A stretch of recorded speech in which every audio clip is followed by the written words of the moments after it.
महाभारत के अंत में गांधारी को अपने पुत्रों की मृत्यु के कारण भारी क्षति और पीड़ा का सामना करना पड़ा था। उनका मानना था कि भगवान कृष्ण अपनी दिव्य शक्तियों से युद्ध को रोक सकते थे, लेकिन उन्होंने ऐसा नहीं किया। इसलिए उन्होंने भगवान कृष्ण को श्राप दिया कि अगले 36 साल बाद उन्हें और उनके यदुवंश को एक दूसरे को मारकर विनाश का सामना करना पड़ेगा और द्वारका समुद्र में डूब जाएगी। समय बीतता गया और 36 साल बाद उनका श्राप लगने लगा। क्योंकि यदुओं के बीच विवाद पैदा हो गया, उन्होंने एक दूसरे को मारना शुरू कर दिया, जिसके कारण द्वारका का विनाश हो गया और द्वारका समुद्र में डूब गई। एक दिन भगवान कृष्ण नदी के किनारे एक पेड़ के नीचे लेटे हुए थे। उसी समय जरा नामक एक शिकारी जंगल में आया और वो भगवान कृष्ण के लाल चमकती पैर की तलवार को हिरण समझकर एक घातक बाण चला दिया। जब उसने देखा कि उसका बाण कोई हिरण से नहीं, स्वयं भगवान कृष्ण जी के पैर में घुस गया है, तो उससे बहुत दुख और पश्चाताप हुआ। अपनी गलती का एहसास होते ही उसने बोला, हे भगवान, मुझे क्षमा कर दे। मुझसे अनजाने में बहुत बड़ी पाप हुआ है। इस पाप के लिए तो मृत्यु दंड भी कम है। जरा तुमने कोई अपराध नहीं किया है। तुम त्रेताया युग में बानर राज बाली थे, जिन्हें मैं पेड़ के पीछे छिपकर वध किया था, जो कि युद्ध भूमि के नियम का विपरीत था। इसीलिए मेरा मृत्यु तुम्हारे हाथों पहले ही लिख दी गई थी। तुम इस अपराध बोध से मुक्त हो जाओ। ये कहकर भगवान कृष्ण ने भौतिक दुनिया से विदा हो गए। दुखी होकर जरा अर्जुन के पास गया और उन्हें स्थिति के बारे में बताया। यह सुनकर अर्जुन ने गहरे दुख के साथ भगवान कृष्ण के अंतिम संस्कार किए। उनका पूरा शरीर राख में बदल गया, सिवाय उनके हृदय के, जो जीवंत और दिव्य था। अर्जुन ने हृदय को एक लकड़ी के तख्ते पर रख दिया और उसे नदी में प्रवाहित कर दिया। हृदय नदी में बहता रहा और बहुत समय बाद वह ओडिशा के महानदी तट पर पहुंच गया। वहां सब्र नामक एक आदिवासी समुदाय था। विश्वाबासु आदिवासी समुदाय का प्रमुख था। उन्होंने भगवान कृष्ण के हृदय को पाया, जिससे दिव्य चमक निकल रही थी। विश्वाबासु ने इसकी दिव्यता को समझा और एक गुप्त गुफा में नील माधव की मूर्ति के रूप में इसकी पूजा करते रहे। आदिवासी समुदाय के अलावा किसी को इसकी जानकारी नहीं थी। उस समय अवंती में इंद्रद्युम्न नाम का एक राजा थे। वह भगवान विष्णु के बहुत बड़े भक्त थे। हमेशा दिव्य देवता के एक झलक पाने के लिए उत्सुक रहते थे। एक दिन एक भटकता हुआ ऋषि उनके महल में आए और राजा से बोले, राजन, ओडिशा में भगवान विष्णु की पूजा नील माधव के भव्य रूप में की जाती है।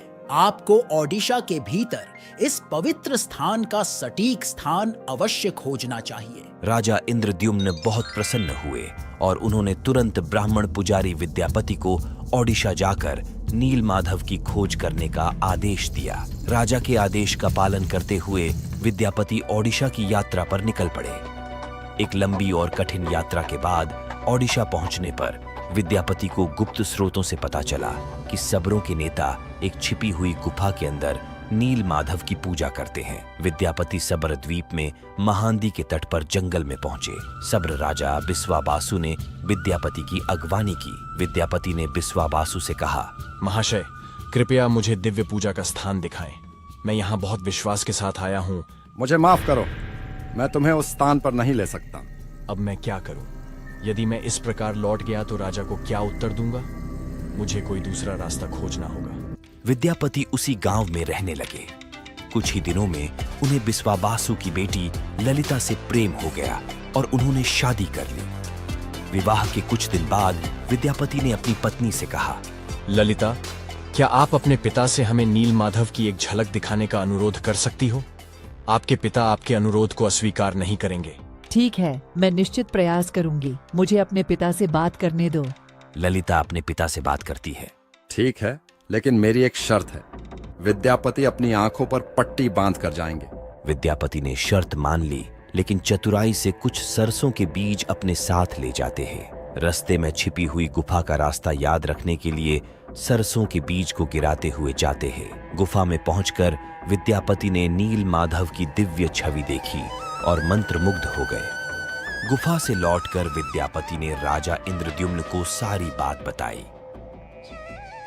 कुछ महीनों के बाद विद्यापति ने गुप्त गुफा के रास्ते में जो सरसों के बीज बिखेरे थे वे अंकुरित होकर पौधे बन गए। राजा विद्यापति के साथ सरसों के पौधों के पीछे पीछे नीलमाधव की दिव्य मूर्ति देखने गए। गुफा पर पहुंचने पर उन्हें वहां कुछ नहीं मिला। नीलमाधव गायब हो गए थे। निराश होकर राजा इंद्रद्युम्न महल में लौट आए। उस रात भगवान विष्णु उनके सपने में आए और बोले, इस संसार में मैं तुम्हें नीलमाधव के रूप में दर्शन नहीं दे पाऊंगा। तुम पुरी सागर तट के पास जाओ, एक दारू तैरता हुआ आएगा। मैं एक बहुत बड़े सुगंधित लाल रंग के लकड़ी के लट्ठे के रूप में प्रकट होऊंगा। उस लकड़ी के लट्ठे में सर्वत्र शंख, चक्र, गदा और पद्म के चिन्ह दिखाई देंगे। उस लट्ठे को बाहर लाओ और उससे 3 मूर्ति बनाओ, तब तुम मेरी आराधना कर सकोगे। राजा इंद्रद्युम्न ने इस संदेश का पालन किया और पुरी के समुद्र तट पर पहुंचे, जहां उन्हें वास्तव में एक तैरता हुआ लकड़ी का लट्ठा मिला। लेकिन राजा के सेवकों के अनगिनत प्रयासों के बावजूद कोई भी लकड़ी के लट्ठे को नहीं उठा सका। आखिरकार आदिवासी नेता बिस्वाबासु की मदद से लकड़ी के लट्ठे को महल में लाया गया, लेकिन कोई भी कुशल कारीगर उस लट्ठे से नीलमाधव की मूर्ति नहीं बना सका। हे राजन, ये लकड़ी इतनी मजबूत है कि इस पर हमारे किसी भी हथौड़े और छीनी का कोई असर ही नहीं हो रहा है। हमें माफ करे, ये काम हम नहीं कर सकते। जब यह कार्य असंभव हो गया तो भगवान विष्णु फिर से राजा इंद्रद्युम्न के स्वप्न में प्रकट हुए और बोले, राजन, देवताओं के दिव्य शिल्पी विश्वकर्मा की आराधना करें, वह इस कार्य को अवश्य पूरा करेंगे। भगवान विष्णु की सलाह के बाद राजा इंद्रद्युम्न ने दिव्य मूर्तिकार विश्वकर्मा से प्रार्थना की। तभी एक बूढ़े बढ़ई के रूप में विश्वकर्मा प्रकट हुए और उन्होंने राजा इंद्रद्युम्न से कहा, हे राजन, मैंने सुना है कि आप एक मूर्ति बनाने की प्रयास कर रहे हो। हाँ शिल्पी, सही सुने हो। क्या आप ये करने में सक्षम हो? मैं उस लकड़ी के लट्ठे से मूर्ति अवश्य तैयार कर दूंगा, लेकिन मेरी कुछ शर्तें हैं। हे शिल्पी, बताएं आपकी क्या शर्तें हैं? मैं 21 दिनों में एक बंद कमरे में भगवान विष्णु की मूर्तियां बनाऊंगा और इस प्रक्रिया के दौरान मुझे अकेला रहना होगा। अगर 21 दिन पूरे होने से पहले किसी ने दरवाजा खोला तो मैं मूर्तियों को उसी अवस्था में अधूरा छोड़कर चला जाऊंगा। क्या आप इन शर्तों से सहमत हैं? हाँ, मुझे आपकी सभी शर्तें स्वीकार हैं। कृपया कार्य को आगे बढ़ाएं। विश्वकर्मा ने दरवाजा बंद कर दिए और अपना काम शुरू कर दिए। लोगों को कमरे से केवल आरी, छेनी और हथौड़े जैसे औजारों की आवाज ही सुनाई दे रही थी। 15 दिनों के बाद जब कोई आवाज नहीं सुनाई दी तो रानी गुंडिचा चिंतित हो गए और राजा इंद्रद्युम्न से बोले, महाराज, मैंने उस कमरे से कोई आवाज नहीं सुनी है। शायद बूढ़ा बढ़ई भूख से मर गया है। कोई दुर्घटना होने से पहले हमें दरवाजा खोल देना चाहिए। लेकिन रानी, उसने शर्त रखी थी कि 21 दिन से पहले दरवाजा नहीं खोला जाएगा। लेकिन महाराज, अगर वो वृद्ध बढ़ई को भूख प्यास की वजह से कुछ हो गया तो हमें महापाप लगेगा। हमें अवश्य दरवाजा खोल देना चाहिए। रानी गुंडिचा ने दरवाजा खोलने की जिद की। अंत में दरवाजा खोला गया, जिससे पता चला कि बूढ़े बढ़ई के रूप में भगवान विश्वकर्मा 3 अधूरी मूर्तियों को छोड़कर गायब हो गए। राजा इंद्रद्युम्न को विश्वकर्मा की बात न मानने और शर्त तोड़ने पर बड़ा दुख हुआ। इसलिए भगवान जगन्नाथ के हाथ और पैर अधूरे हैं। जब राजा इंद्रद्युम्न उन अर्धनिर्मित मूर्ति के समीप जाते हैं तो उन्हें हृदय की धड़कने की ध्वनि सुनाई देती है, जिससे उन्हें ये ज्ञात हो जाता है कि इस मूर्ति के भीतर श्री कृष्ण जी के हृदय विराजमान है। राजा इंद्रद्युम्न ने उन मूर्तियों को स्थापित किया जिन्हें आज भगवान जगन्नाथ, भगवान बलराम और देवी सुभद्रा के नाम से जगन्नाथ धाम पुरी में पूजा पाते हैं। और भगवान जगन्नाथ को दुनिया में एकमात्र जीवित देवता माना जाता है, जो अपने भक्तों को सुनते, समझते और उनकी इच्छाओं को पूरा करते हैं।